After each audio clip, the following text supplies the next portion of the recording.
Welcome everyone to today's webinar, Reimagining the Youth Sports Experience Through Technology, hosted by Athletic Business and sponsored by TeamSnap. I'm Andy Berg, I'm the Executive Editor of Athletic Business. I think we have a great discussion plan for you today around what the current youth sports landscape looks like post-COVID, or in the tail end of COVID, as well as some of the challenges related to logistics of keeping your participants, coaches, parents, and organizers safe and on the same page. We'll also look at how new technology can help streamline your leagues and programs and make management of them easier. Before we get started, I just wanted to mention that anyone can enter questions at any time during the presentation.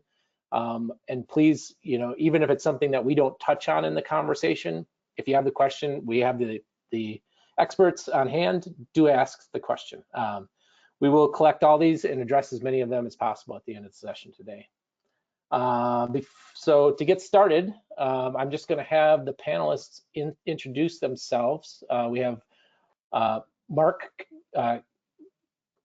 Say it for me, Mark. Apologies, I had it right before we started. No problem. No problem. Kamishak, yep. Kamishak, Jim Deline, and Katie McMahon Gates. So Jim, why don't you start it off and just kind of introduce yourself, what you do? Sure, Andy, thanks. Excited to be here today.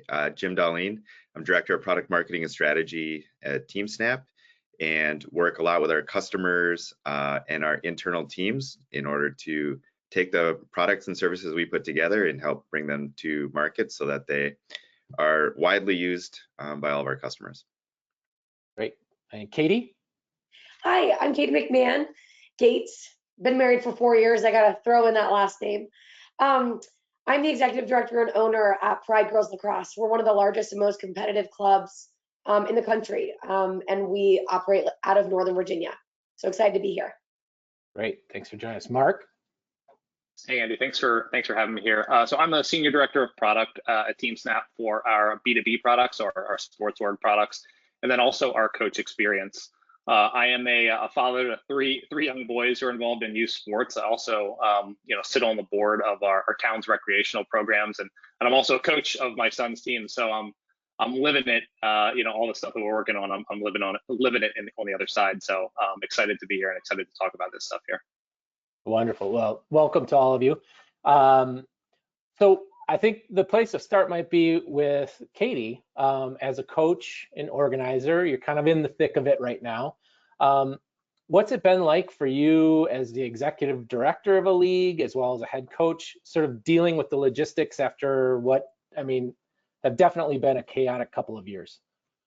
Yeah, we have been a loyal TeamSnap user now for, about 6-7 years. And so, using the tool, you don't realize how much the tool is helpful until you have something like COVID happen, where, one, I think communication is really key.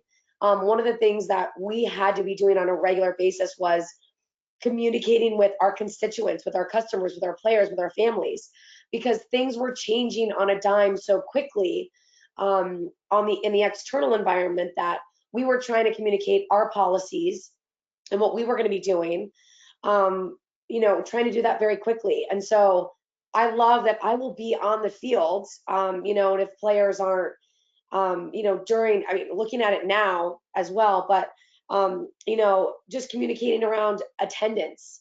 We're pushing things because we're trying to manage the teams that we have with our coaches, in terms of appropriate staffing, who's going to be there, what coaching coverage do we need, what specialty coaches do we need? For example, if the goalies are not going to be at practice, I'm not going to send and pay for my goalie coach to be there. So, really utilizing the app for communications around not only the larger communications, but then communications around attendance.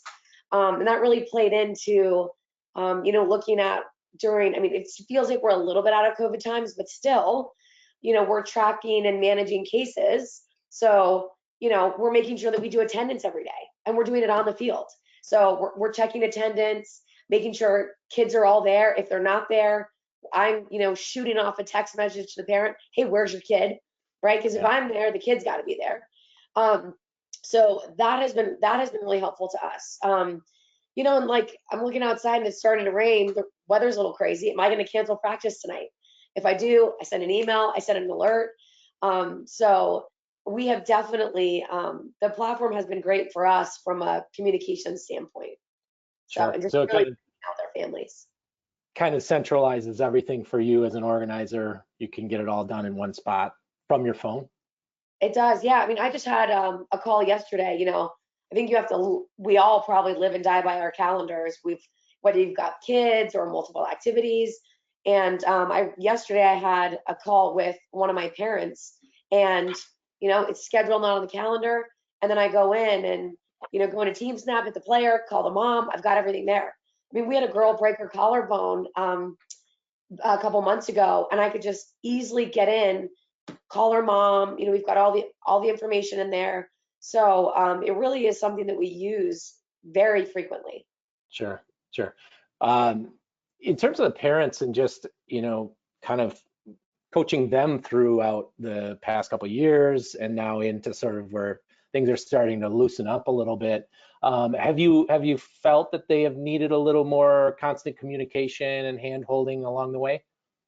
Definitely. And I think that's because, it's two things really. One, everybody's got a lot going on.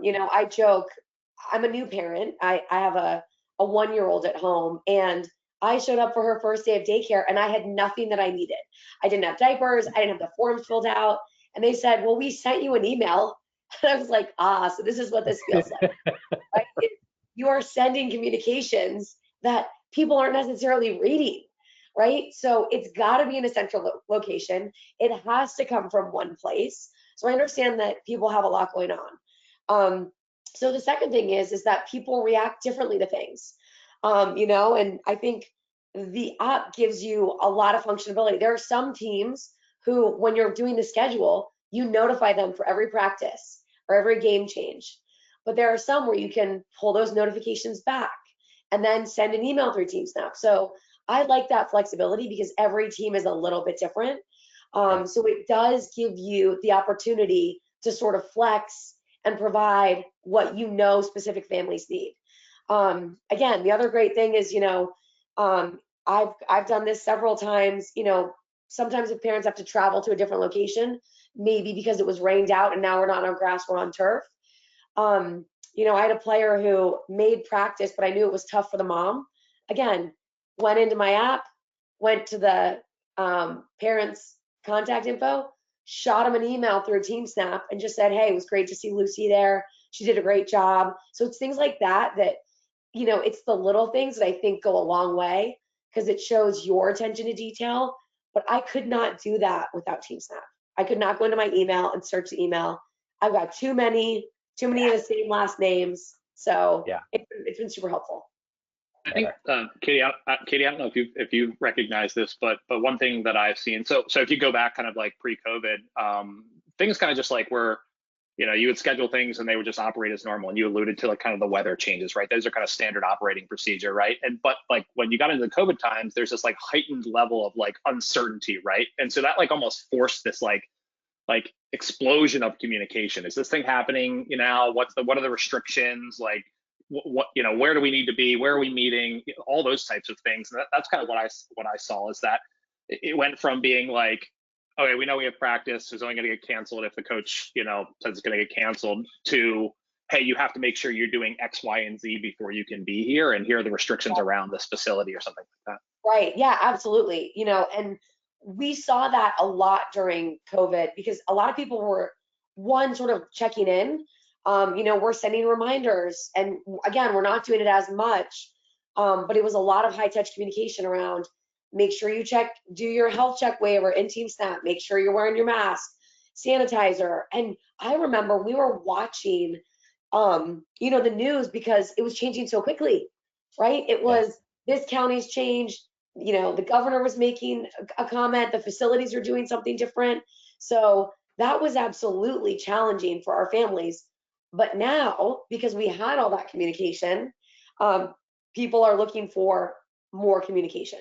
Right? It's like if they don't hear from us for a week, they're like, is everything okay?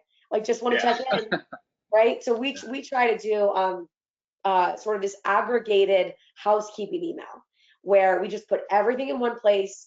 We call it a housekeeping email, but I still have parents who are like, did you send the housekeeping email? I'm like, go into your TeamSnap, go into messages, look back, they're all there. So that again has just been, putting it in one central location and sending that stuff out. But it's great. I actually think the mobile app is faster than doing it on the computer, like canceling practice and sending an alert. I just do it all through my phone, sitting in front of my computer. So that's been great too. Nice. Yeah, a nice segue to the next point is, Jim and Mark, have you guys seen your customers' needs change over this time? Has it forced any changes to the platform itself, or just what are you seeing from your customers? Andy, I think what I've seen, and speaking as I should probably have added, coach myself through COVID was on the board actually working with the 500 player 8U hockey program, which creates a whole bunch of different challenges in and of itself, let alone in normal times. But I think it was a bit of an amplification. Like I've never had to ask our families to sign more documents or to agree to more things. As things went on and people were becoming a little bit more polarized in opinion about mask wearing and these types of things, like the code of conducts were more important now, and those were starting to become a thing. So what Katie was talking a little bit about earlier as well, like communication has always been important, but now the requirements for real time, because of the differences across the board, like just became amplified. Collecting documents, making sure this was done. There was so much of an administrative requirement to that. For myself, availability for my players checking in was important day of for practice planning or getting ready for a game, but it also became a contact tracing tool for me, where if I did have a kid get sick or something came up, I could look back and see when were they there, who was around, who else was here, so that I could do that. As a coach, I'm not sure I was really ready and prepared to become sort of this medical process challenge and like requirements, but the tools really became helpful from that regard. So I think that's what we've seen, like documents and waivers and payments and refunds and communication availability, all of those things which were important in the past sort of came to life in a new way in its importance for our customers. Sure. Mark, anything to add?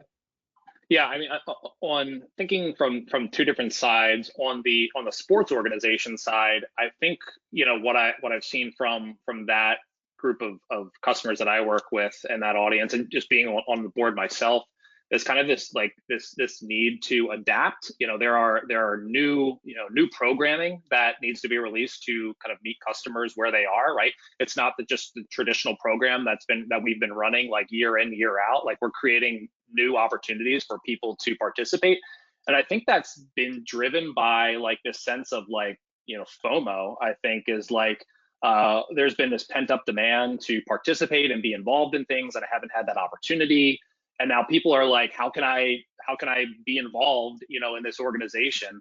And that's, it's kind of forced our organization, at least the one that I'm part of, to try to find new opportunities for people to be engaged. We've expanded, some of the travel programming that we have. We've expanded definitely the teams on the recreational side of things. We've added some kind of camps and clinic type events.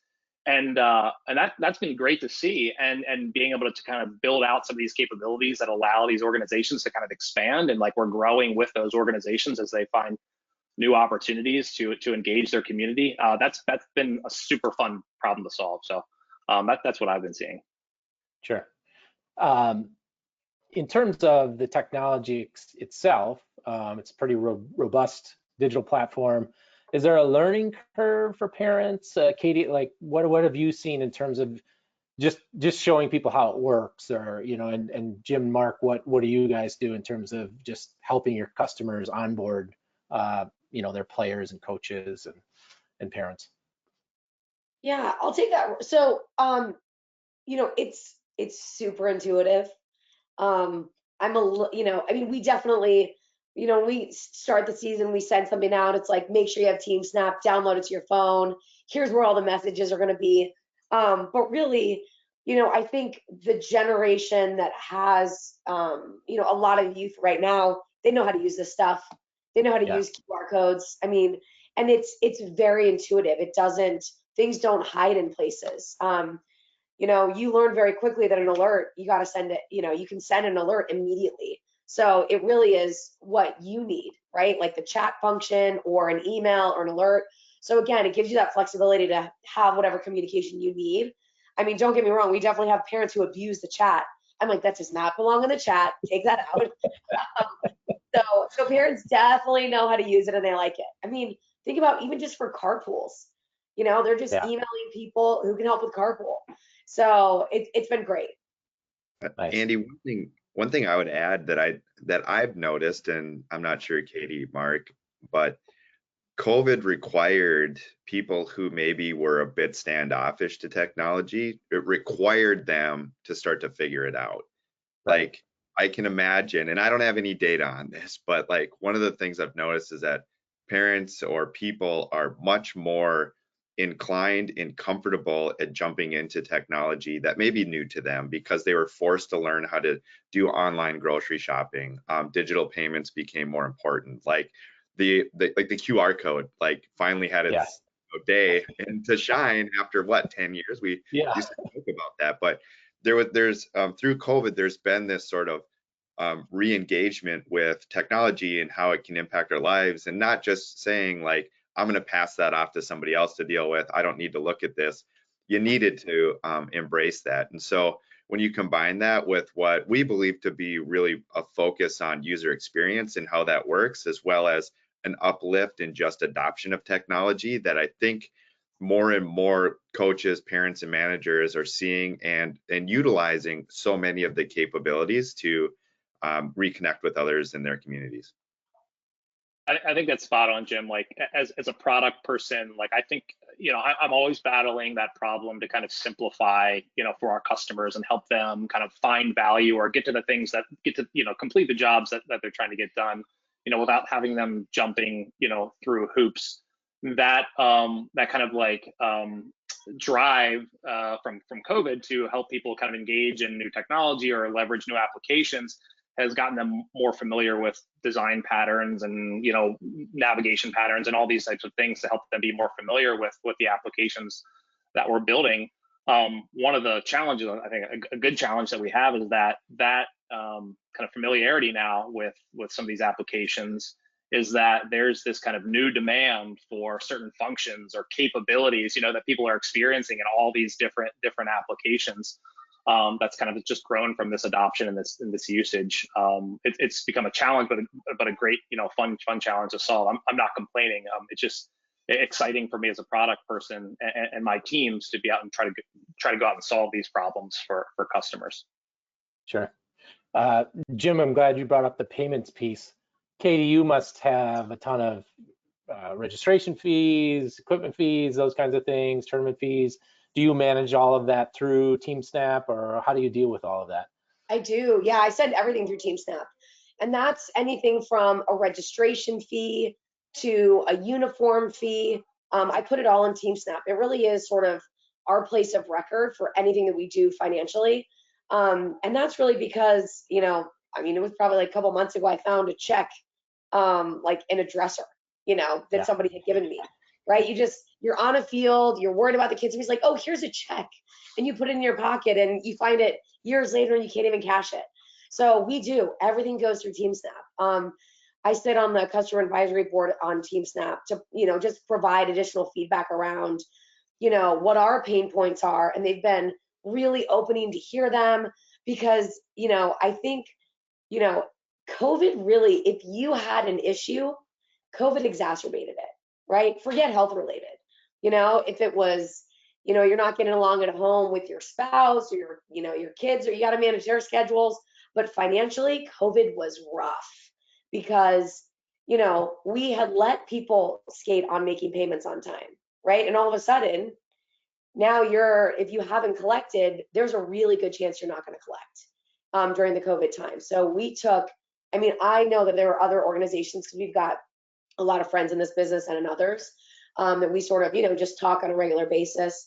And we all took massive hits. So, you know, some of the things that came out of that were, you know, one, we now use automatic payments. So when you make a payment with us, it's automatic. So you make the payment, but then, if you didn't pay it all in full, there are reoccurring payments. So now I don't have to sort of send something out and ask to collect another payment. It's already running. And oh, by the way, one of the documents that we have people sign is a financial agreement, because our business runs 6 to 12 months in advance. And so, when COVID happened, people were like, oh, we're not going to play anymore. It's like, well, I have paid for you for, in advance. And so trying to collect is very difficult. So now when we have people sign a financial document, right, they're signing that they're agreeing to the full year, that they're going to make the full payment, that everything is going to go through TeamSnap, that it's going to be an automatic payment.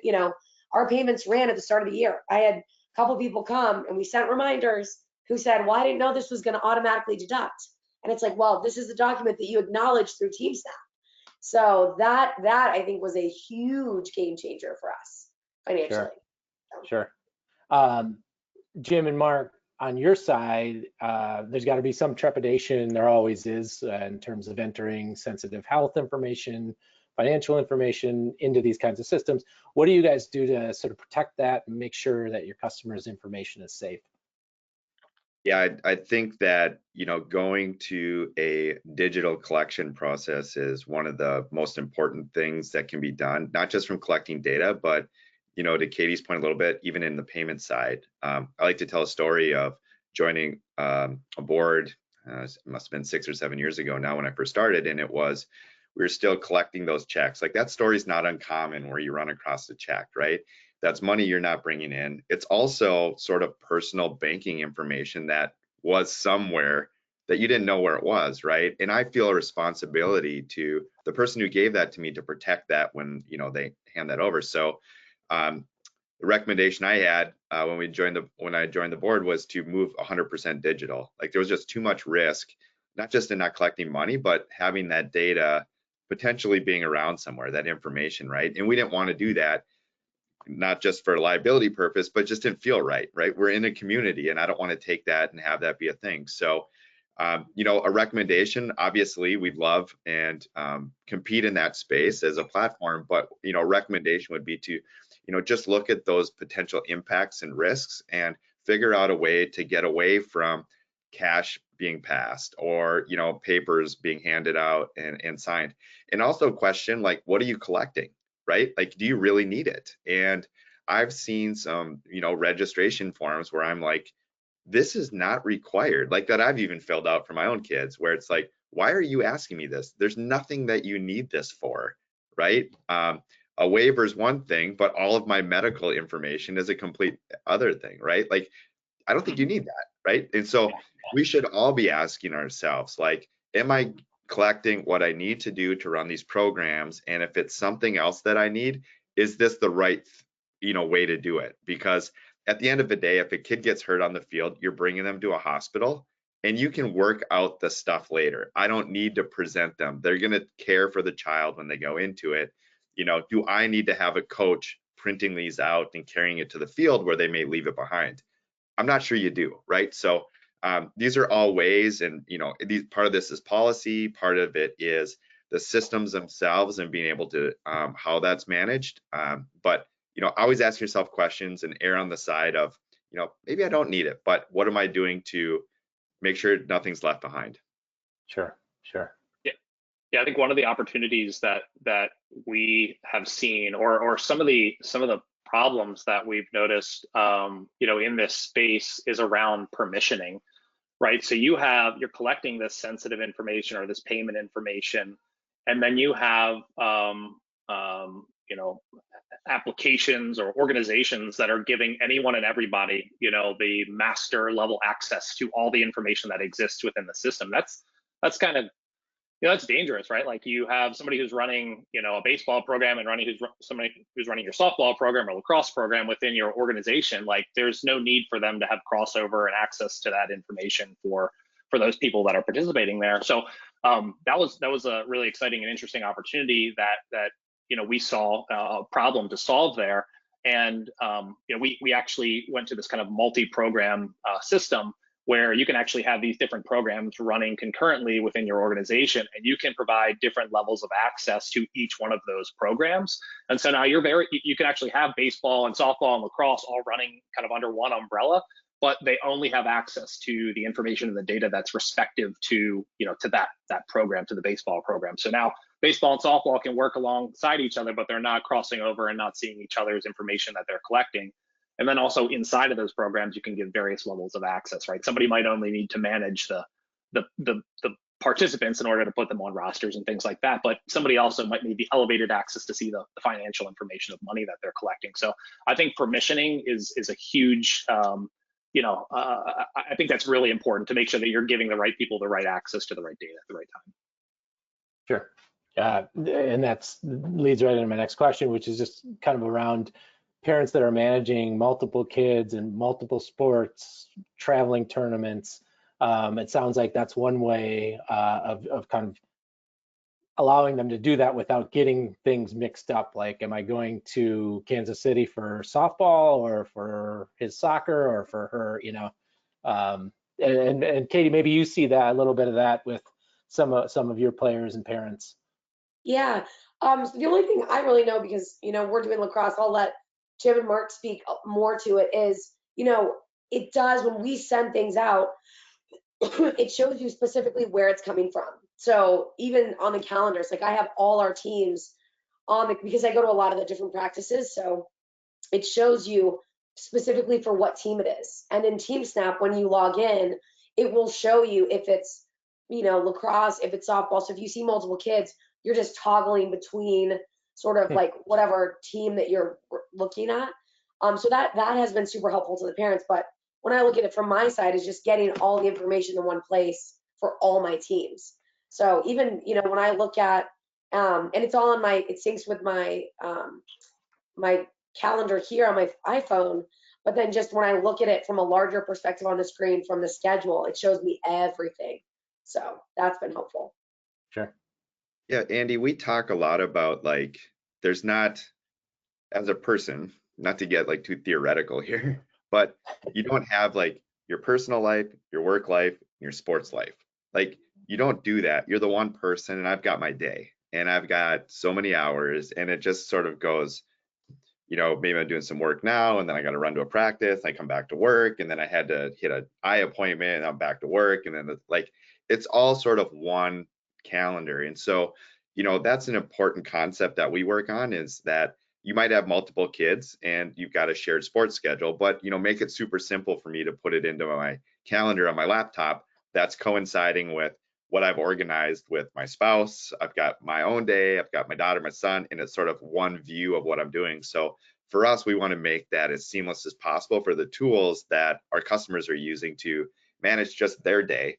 And then when they need to, if they're a coach and they're sort of putting that hat on, they jump in and it's like, well, now I'm editing my schedule, I'm seeing different availability, right? And they can do that. So it's really important that we help just figure out not just what I do for one team and how that's going, or one program, what am I doing, but it's who's the person, what's their day look like, and how can we just make this seem like a very smooth way from the time you wake up till the time you crawl back in bed, right? We want to just make sure that you're in the right places when you need to be there. Sure, that makes sense. Mark, anything to add there? No, I would just say we have a tagline, and it's we're taking the work out of play. We're simplifying all of these interactions that parents, coaches, players have to have, either with one another or collisions with their personal calendar, as Jim was saying. We're kind of putting all this information in one place. And I think it's actually interesting. I think we're building a sense of community and engagement. And I think all parties involved are feeling that.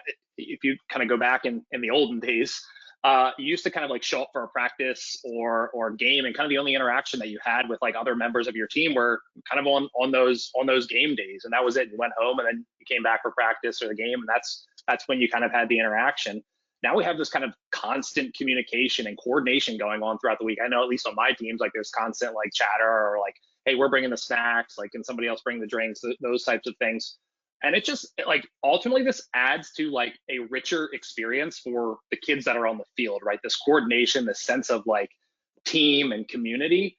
And I believe it's not just about like that one team or getting that one event right or being organized for that one season. Like I believe that we are really creating like a better long-term like engagement and likely retention of players in youth sports. And I think that's super important to recognize, is that if you can have like really good coordination and set these players up to have fun and success on the field, like they're more likely to stay involved and say, hey, I want to do that again because that was really fun and I felt like I was part of something, you know, bigger.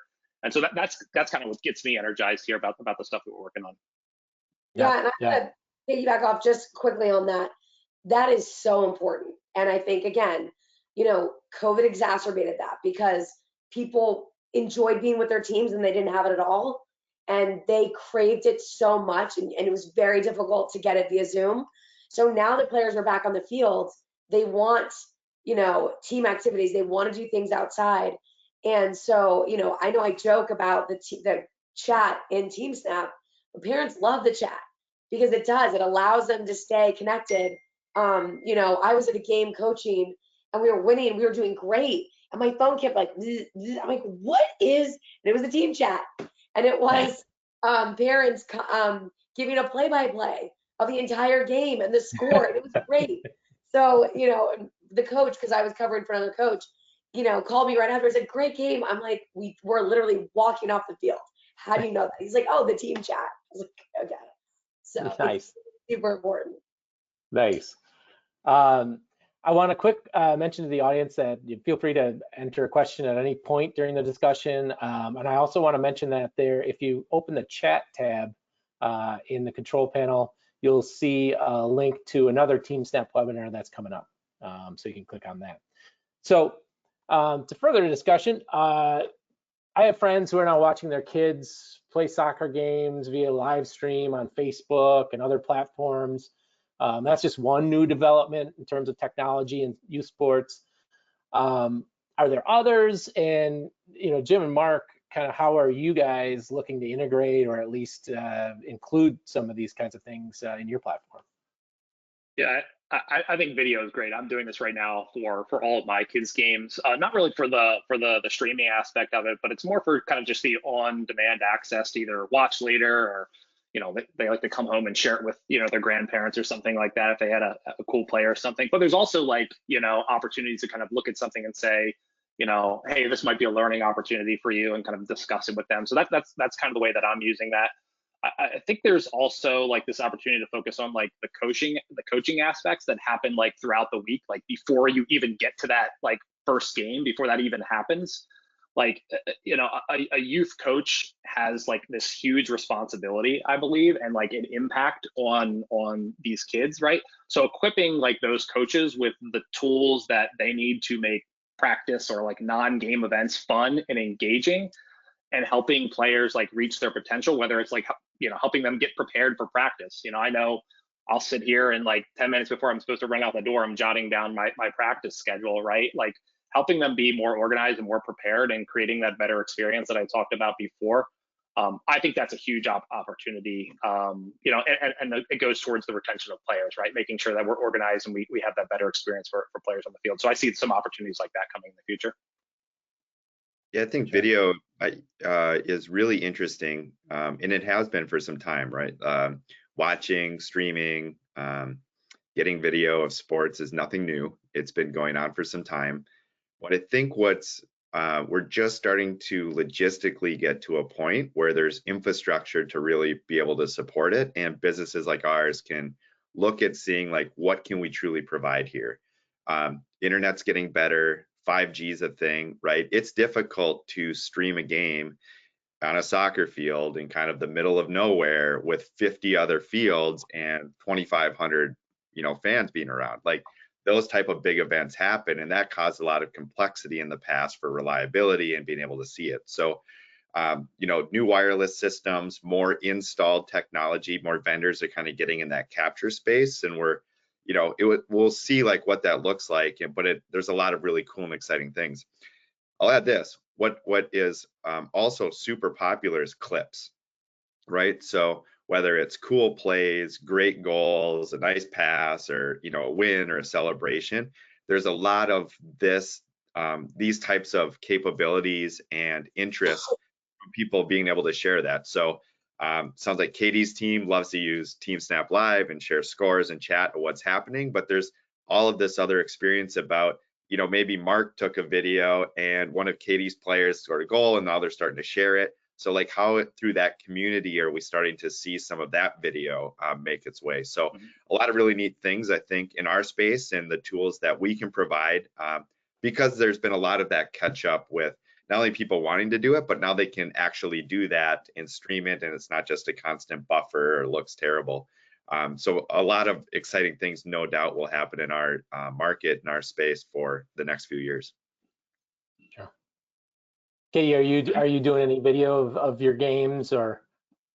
Yeah, so well, for our high school players, a lot of our high school players are doing film, right? Because they're looking to get recruited. So tournaments now are everyone's doing video. It's almost a must-have. Very rarely are the days now where you see a parent on the sideline just specifically filming their kid because they don't have access to the film. So that's been going on. You know, we're starting to see it a little bit in youth. I had a parent actually, I wasn't at a game and we lost, didn't play great. And they filmed the game and it was a 5th grade game. I was like, you know, kind of why are we filming 5th grade games? Like it seems like it's a lot. I was like, who's going to watch this? And then I watched the whole film and had developed a great practice plan. So I was like, dang it, that was really helpful. So to Mark's point, you know, it is helpful. It is a great teachable moment. So I do think we're going to start to incorporate more film so that our players, right? Because one, it's another high touch opportunity for our kids. But I always say that you learn 2 ways. You learn by seeing and by doing. And then one of my kids said, but Coach Katie, you also learn by failing. And I was like, that's true. So it's really 3. So, you know, getting them to watch themselves play is really important. So we are going to start to do that a little bit more, which is great. And the girls love seeing the games.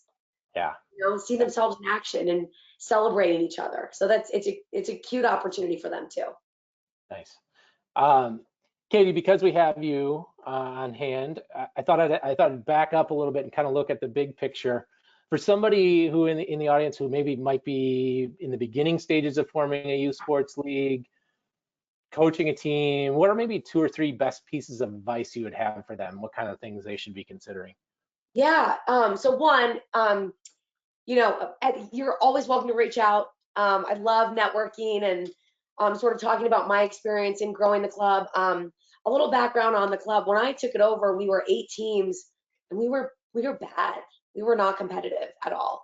And then sort of fast forward a couple of years, we're a top club in the country. We're producing great players. Our families are happy. We're rolling. So my first thing, one, is to get your operations tight. So, you know, communication is important. What you send out, you know, get on a schedule. You know, I like having a calendar and putting what are the topics that I need to hit for the upcoming week so that I can tell people. You know, and I just write little reminders in my calendar about what needs to go in that communication because it changes, right? Great example. We're in Northern Virginia. We have practice in DC. And when the truckers were going to come to protest, you know, I made a note to put something in there about the communication. So I would say communication is really important. And TeamSnap has been ridiculously helpful with that. And parents love it. You know, I would say the price point is incredible. There are some clubs in the area who don't use it. I hope they're not on the call. I think it's a huge misstep because it's so helpful. The second thing is just keep your head down. Keep your head down. Focus on what you are doing. Do not look at what your competitors are doing. Do not look at when their tryout dates are or their clinic dates or Instagram, right? Just do not even look at their stuff. Just do your program. Do right by the kids. Focus on them. Focus on making them better. Know all the kids' names. So make them better. Engage with the parents. Shake hands. Smile. Play music at the start of practices. Huge. Gets the kids up. They love it. Make sure the playlist is clean. Yeah. But those are my 2 pieces of advice is, you know, the communications and operations, and then just focusing on the kids. I mean, I know that sounds like cheesy advice, but it works. It works. Yeah. I mean, we are now, we're going to be 27 teams in the fall. And, it's really been that simple. It's that simple. Sure. Don't focus on stealing other players, just focus on your own. So. Thank you for that. Yeah. So as we close here, I just kind of wanted to ask you all from your perspectives. A lot of people are talking about a return to normal. God only knows what that is, but do you think there are ways that sort of the last couple of years have sort of irrevocably changed youth sports, whether for better or worse? Any last thoughts? Man, here's what I would say. I'm not sure yet. I think we can Good COVID. answer. And what we're seeing right now as a coach or like through our club is that there was just so much that was missed that there's a almost over index on participation, and kids that maybe in the summer were a part of 2 or 3 type programs are now looking at 4 or 5, and we're going to put in a family trip in there in this. So the kids are getting stimulated maybe a little bit too much, and so what we're seeing is like this like explosive. Mark talked about it earlier. Like, I've never been asked more about like, hey, do you have more skating opportunities, or is this happening, or do you have more of this? It's more, and it's like, oh man, like breathe a little bit. We've got a great schedule, right? Rest is important. Like some downtime. Kids don't know how to be bored right now. Like, let's teach them a little bit about what that might look like. Just go outside and solve it for yourself.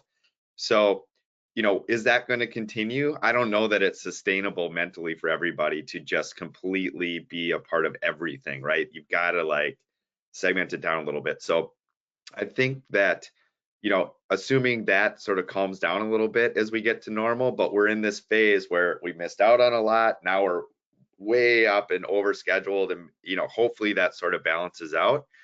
If I hope for anything, that happens a little bit sooner than later. Like, let's maybe get through this summer. Let's all be over busy. Let's do that, but maybe we can come out of this a little calmer on the other end, and normalcy gets us back to truly what normal is.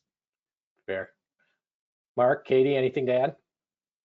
I've just seen, in kind of being at home and kind of having to, be isolated for some time. I've seen this rise in my kids and kind of like taking matters into their own hands where they want to improve. And I think that's been super, like, I think that's been like a silver lining here, like a really great thing. My son really enjoys playing baseball, and some of these applications that are, he gets to look at and see, here's technique, or here's how, here's drills or practices to do at home, around kind of your swing or your motion for pitching. Like, I think that's been really, really cool. And it's given, some of these players that have had to sit at home, it's given them an opportunity to say, hey, you know what, if I want to improve myself, I've got to do it. I've got to take control of that. And I think that's been really cool to see, not just from like a pure like sports performance standpoint, but just from like, in general, that's a great life lesson, is that if you want to get better or you want to improve, like you've got to own that. Nobody else is going to do it for you. So I really enjoyed seeing that. Yeah, there were a lot of platforms that came out around self-improvement drills that you can do at home, which were great. It was also a great entrepreneurial opportunities for other people with different skill sets to do that, which was great. To Jim's point around, sort of getting back to normal, I think one of the things that's really important is we have gyms, same thing. People have asked us, are we doing clinics, or when are we starting practice? Are kids doing indoor league as well as, club as they're doing for high school and rec? And we have actually had to be the leader in saying no, because to your point, kids are getting overscheduled. I think what COVID did was it shut everybody down, which some people liked. And it was very hard mentally and physically to get kids back up. I can't tell you how many phone calls I've fielded around, depression, anxiety. My daughter's been in her PJs all day. She hasn't brushed her teeth. She hasn't taken a shower, right? And so then to like get back out there, now we saw so much fatigue in the fall because everyone here was in school full time, right? They're doing PE, they're doing lessons, and then they're going to sports. They got to do homework. So we definitely have said no. But what we're also seeing is people are specializing in sports. That has been a problem in youth sports for a very long time because players start to specialize or drop out around age 11. So what we're seeing now is, well, we want more time to go on family vacations because we liked the downtime that COVID showed us, what that life could be like, recognizing we need a balance.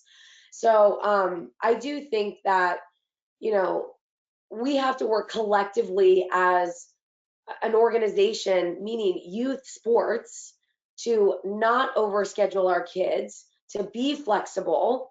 I think here in Northern Virginia, soccer notoriously has a reputation of you do soccer and you do nothing else. And we've lost a lot of kids to that. And so, we're adults. We are the ones who have to make the right decisions for the kids. And I would love to see a little bit more collaboration there, collaboration amongst rec and club programs and different sports programs. We all understand that we're all, trying to program. Everybody's trying to make money.